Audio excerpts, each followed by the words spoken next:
সালে গিয়ে সেটাই নতুন রূপে ধীরে ধীরে আসছে এবং এসেছে শেখ হাসিনার হাত ধরে।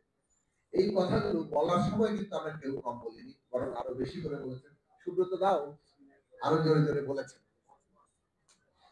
আমরা নিদান এনেছিলাম, সমাধান এনেছিলাম যে রাষ্ট্র ব্যবস্থার মৌলিক পরিবর্তন ঘটাতে হবে, অর্থাৎ ক্ষমতা কাঠামো যেটা স্বৈরাচারী, যেটাকে ব্যবহার করে কর্তৃত্ববাদী ফ্যাসিবাদী করা যায়, সেইটা বদলে একটা সত্যিকার গণতান্ত্রিক, জনগণের গণতান্ত্রিক রাজনৈতিক ব্যবস্থা প্রতিষ্ঠা করতে হবে।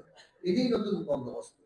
নতুন বন্দোবস্ত মানে এই দেশের ক্ষমতা রাজনীতি কিভাবে পরিচালিত এবং সেটা যেহেতু সমস্ত আর্থ সামাজিক প্রেক্ষাপটকে বুনদকে প্রভাবিত করে, সেইটা কিভাবে চলবে।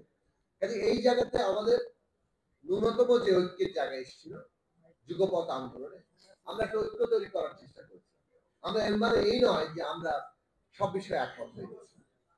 আমরা ৩১ দফায় ঐক্যবদ্ধ হওয়ার চেষ্টা করেছিলাম, সেখানেও আমাদের সবগুলো পয়েন্টে একমত হয়নি, যে কারণে আমাদের কিছু দ্বিমত সত্ত্বেও ৩১ দফা যার যার অবস্থান থেকে প্রকাশ করার সিদ্ধান্ত হয়েছিল, সেভাবে আমরা প্রকাশ করেছিলাম। কাজে এই যে ৩১